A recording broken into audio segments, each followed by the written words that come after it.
Getting moving this, lift up the back, put the wheels on.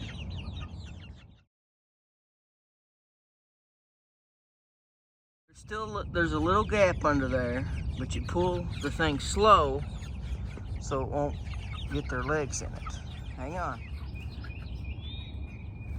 Come on.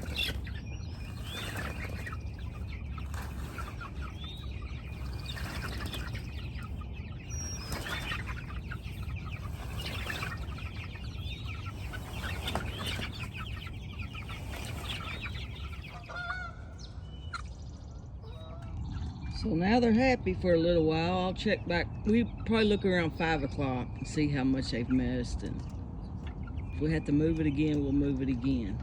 We don't want it to get too sloppy, but that's how it works. Thanks, guys.